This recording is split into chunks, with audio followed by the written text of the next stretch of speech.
Prime Minister, welcome to Afternoon Briefing. Good to be with you, Patricia. Prime Minister, you said we're not about to go into stage 3 of the restrictions on fuel in an imminent way. What does that actually mean? What is the trigger to move to stage 3? What it means is that at the moment, for this month, we have the same amount of ships that we would normally be expecting to come. So we've seen, for example, petrol rise to 46 days. It began at 36 days when the conflict began on February 28. So at this point in time, things are going as good as they could have been expected to go, but we live in uncertain times. So what that means is that because the normal contracting time is about 4 to 6 weeks, we will know in advance along that sort of time frame if there's a real reduction in the amount of fuel that will be available. Okay, so what is the reduction that you'll be looking at to trigger that stage 3? What we'll look at is the full range of circumstances. What's happening with the conflict in the Middle East? Is it continuing? Is the Strait of Hormuz opened? Are our supply countries, such as Singapore, Brunei, receiving that feedstock in order to refine fuel? Are we able to get supplies from other countries, which we have? The United States has gone up to 18%. It was in a very low figure beforehand, and Argentina was virtually zero, and it's in double digits. So we're doing what we can to increase supply. So in terms of that time frame, so in about 4 to 6 weeks, you'll be able to make a determination about whether you need to go to stage 3? What I say is each 4 to 6 weeks in advance, we will know where we're at. So next week, we'll know where we'll be in 4 to 6 weeks' time. From that, in a fortnight, we'll know 4 to 6 weeks from that as well. Okay, and if you think that there's been a reduction that is significant, that's when that will be triggered to move to the next stage? That's when, as well, we'll meet with states and territories. What we're trying to do here is to give people as much information as possible. We want for people to have as much notice as possible. We want people to do their bit as well. Every little bit helps, as the advertising says. So we're seeing that. We're seeing people using their use of public transport, working from home more where it suits people and their businesses, and as well conserve fuel through car sharing, etc. And Prime Minister, was there any discussion at the National Cabinet meeting about a national fuel reserve? WA's gone it alone, doing something that nationalises organising all of this? Well, we're doing that. That's what the supply... But they've also got their independent supply. Well, to be fair to WA, that's about 4% of what the cargoes that we achieved in one day were, which is 100 million. The WA reserves are about 4 million litres.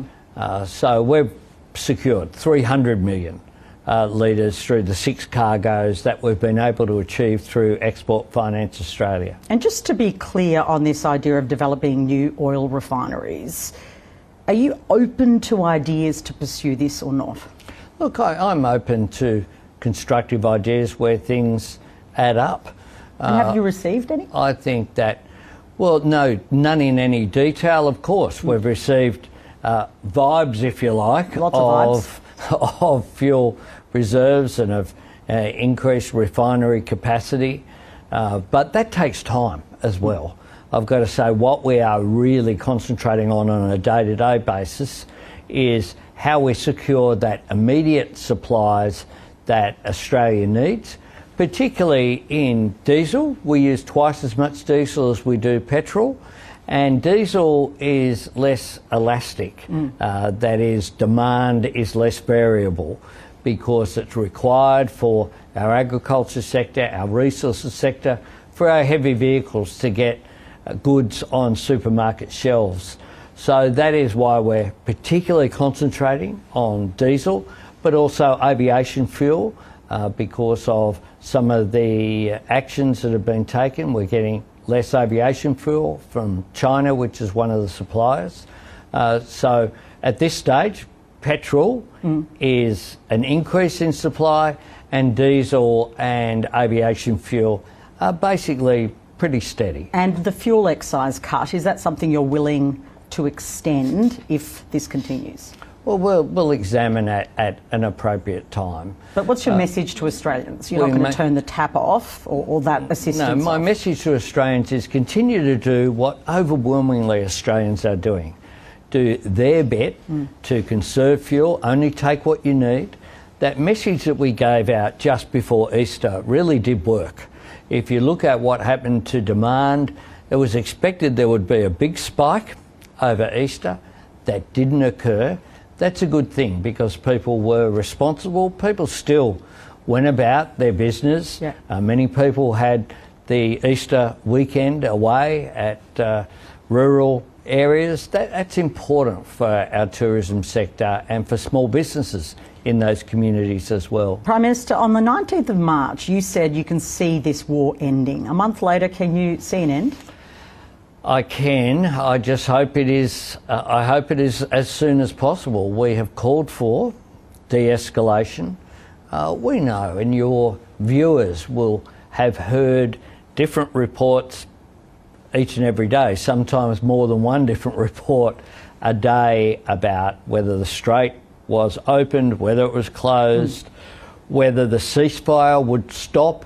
Now, the ceasefire has been extended. Are you happy that President Trump has extended it indefinitely? I am absolutely happy with anything that is about de-escalation, because quite clearly what I want to see is an end to the human impact, of course, that it's having as well. But the global economic impact means that even though this is a conflict right across the other side of the world, it is having an impact right here, right now. And have you spoken to Donald Trump at all?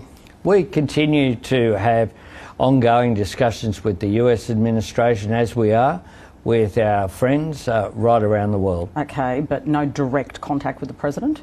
Well, what we do is we talk through the administration, and we are in regular contact with them. I had the conversation during this conflict with President Trump. It was a good conversation. It was a constructive conversation, as all of mine have been with him. And is the invitation to the President to come to Australia still open? Of course it's open. An American president would always. But has it been renewed? Have you pursued it since you last told me? And he knows where Australia is. An American president would always be welcome in Australia, including President Trump. Even this American president, who appears very unpopular in Australia? President Trump would always be welcome here, as would any US president. Was the NDIS overhaul mentioned at the National Cabinet meeting today? No. Wasn't raised? No, this was a meeting about fuel security, and all of the premiers, chief ministers and myself were very much concentrating on that issue. Talk me through your decision making on the NDIS. You're a Labor Prime Minister. It was the Gillard government that established the NDIS, and yet you are essentially kicking off 160,000 people, perhaps more, off the NDIS. That must have weighed heavily on you. Do you accept that there will be a big backlash to this? I'm very proud that it's a Labor government of which I was a part, and a proud part of the Gillard government that created the NDIS. And the NDIS has transformed so many lives, but we need to make sure that it's sustainable into the future. So this isn't about politics. This is about people. This is about people with disabilities getting the care that they need so they can fully participate but with respect, in Prime society. Minister, 160,000 fewer people with a disability will get support because of your changes. No, let's be clear. When the NDIS was conceived, it was expected there would be something in the order of just over 400,000 people participating and benefiting from the NDIS. Now, the original purpose of the NDIS has been changed. You can't have a system that had, when we came to office, a 22% annual growth without it being undermined and without it not being sustainable into the future. Did you really believe it was on the verge of collapse? That's been the government rhetoric. Was it really on the verge of collapse as it was going?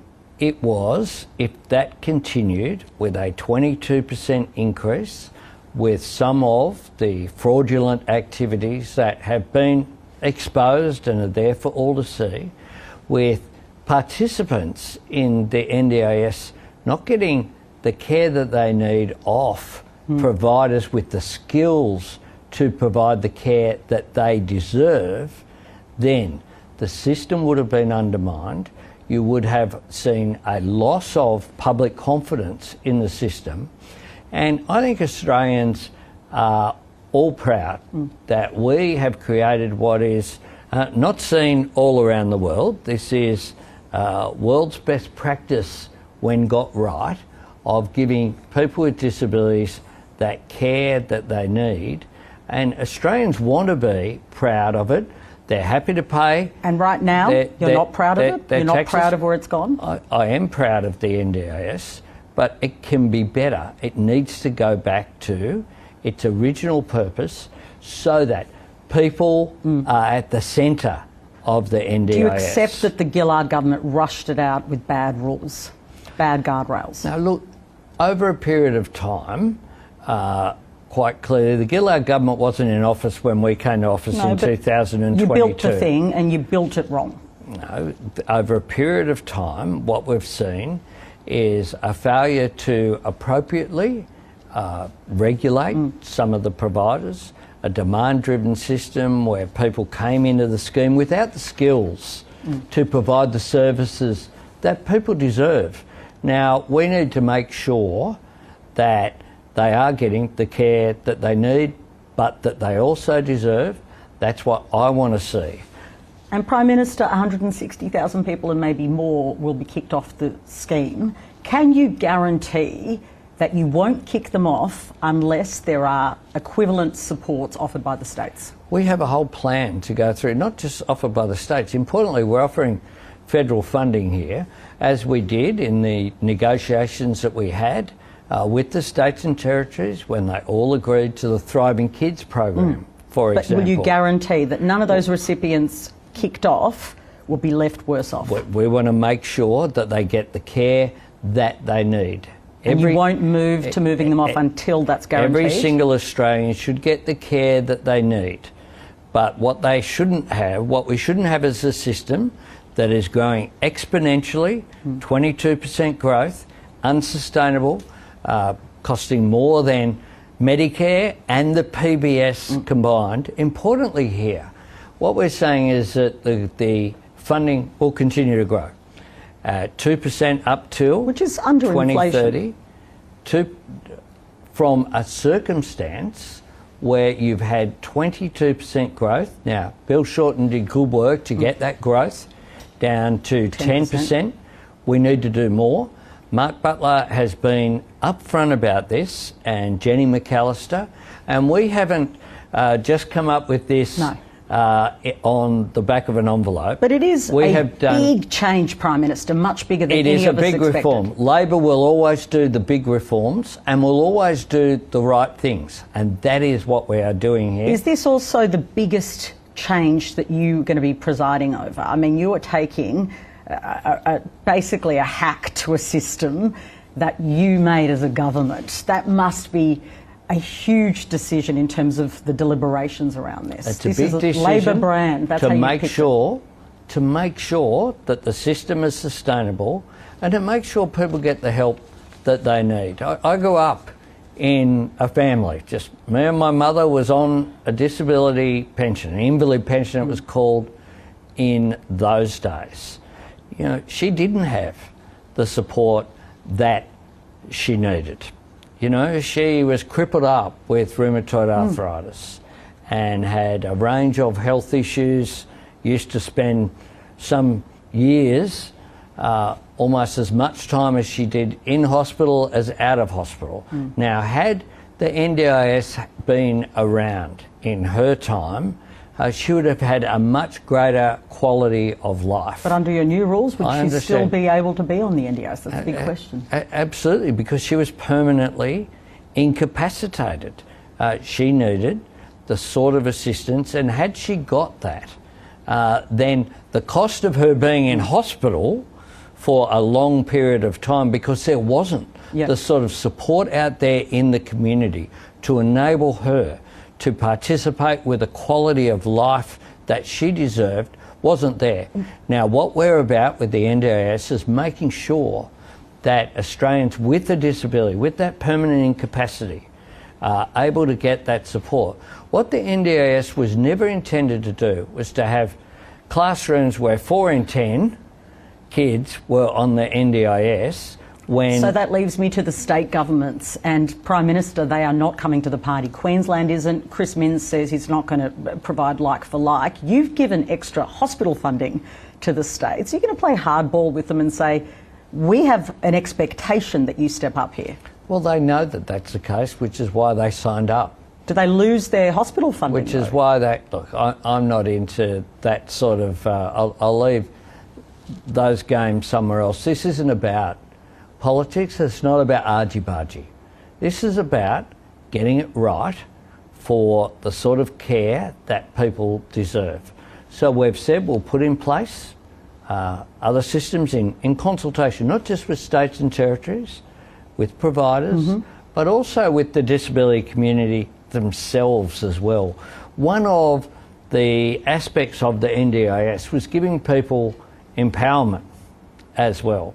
And the concern here with some of the activities that have occurred is that some of that's been taken away because unscrupulous providers without the skills haven't given people that ownership over their lives that they deserve. You want to rush through this legislation through the Parliament. Have you called Angus Taylor and tried to get him on side? I have called Angus Taylor and we have offered briefings. We will do that. And I think that the Parliament should be constructive here, and I hope that it is. Are you willing to negotiate then on some of this? This is about doing the right thing. We have done a lot of work, and they're aware of what the issues were. They presided over that 22% funding increase annual. So they know you expect that that was not sustainable. Did you get any, when you called Angus Taylor, did you get any? Well, we haven't had a discussion yet, but he's been offered a briefing and I am hopeful that this is a time when the Parliament, just like the Parliament supported the NDIS from its formation, I want to see that same Parliament, different people, but make the NDIS sustainable going forward. Prime Minister, just a couple of quick ones. Just on the gas tax, you've been saying, contrary to what a lot of the opponents of the gas industry have been saying, that they already pay a lot of tax. Do you think they pay enough tax? Well, look, they pay around about $22 billion. And importantly as well, one of the things I've said is that you do need to acknowledge the tens of billions of dollars of investment that occurs in order to have that gas extracted. And without that investment that's come from North America, that's come from Japan in INPEX's case, then we wouldn't be having a debate because there wouldn't have been that extraction occur. Okay, so you will rule out a gas export tax? What I'm doing, the budget, I don't do the rule in, rule out game much as it's disappointing. I don't love the game either, but I just want to get an indication if you've gone off this idea. Treasury was looking at it. Do you think it's not wise to go down this road? Well, good attempt to get the script for the ABC. Same answer. We'll have our budget on May 12th. What I do say though is that some of the arguments that have been put forward have been a bit disingenuous, and people putting them forward know that that's the case. What do you think of the gas companies putting together an advertising campaign against this then? Well, they of course will advocate for their interests. What I'm trying to do Mining industry did it over the mining tax. What do you make of those sorts of taxes? Well, they'll all do that. And people will advocate for their interests. My interests are the interests of the Australian people. Just finally on property taxes, capital gains tax. I know you're looking at all these things and you've said you want to be ambitious in this budget. What's changed your mind on these property taxes? Well, we'll have a budget on May 12th and it will hand down a series of revenues and expenditure proposals. What I do say is that we do need to look at, in any budget, equity. And part of that is intergenerational equity, and I'm a Labor Prime Minister and I'll always look at fairness in the system. Do you think the capital gains tax discount at 50% is unfair? I say that the key to housing policy is supply. That was the case beforehand. That's still the case now. But is a tax like that unfair? That's still the case now. Like that? Well, you're trying to get an answer once again. Well, I want to know, because you said you're a Labor Prime Minister, and I can fact check that, Prime Minister, you are. So on the kind of idea and the values of that, does that mean you're not comfortable with that tax concession?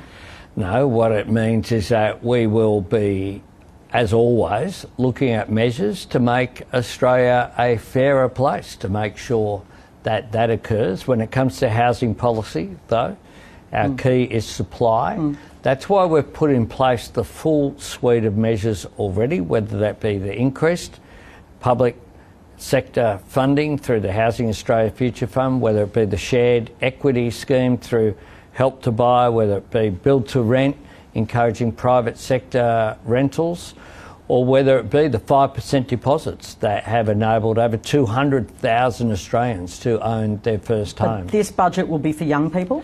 And that will be one of the things that we need to do. The centrepiece for young people? The centrepiece of the budget will be about resilience. How do we make Australia more resilient? Now, we've had a global financial crisis, we've had COVID, and now we have this global conflict having a massive impact on the global economy. How do we make our economy more resilient? We do that by making more things in Australia, by making sure that we're less vulnerable to these international shocks of whatever form they take. So that has other implications as well in areas like cybersecurity, for example. How do we make us more resilient? But the other way that we make us more resilient is by making sure that people know they have an economic stake in the economy, that the economy works for them, not them just working for the economy. And that's why the tax measures that we've put in place, including the automatic tax deduction, which will particularly benefit young people, and the tax cuts aimed at that first marginal tax rate to decrease on July 1 and then decrease again the year after, will particularly help. But you are looking at some of these property taxes, and right? I mean, I know it's to be announced, but you are looking at them. You did say during the election campaign, I remember it, that you weren't doing these things. Is that a broken promise, and does that matter? Well, it's now hypothetical on hypothetical, Patricia. Well, we know you're looking at it. You haven't denied that. Well, would it be a broken promise? People look at a range of measures. What you'll see on May 12 is an ambitious Labor budget that will set us up, not just for a year ahead, but we aim to put in place measures that advance Australia's national interests going forward. Prime Minister, thanks for coming on. Thanks very much, PK.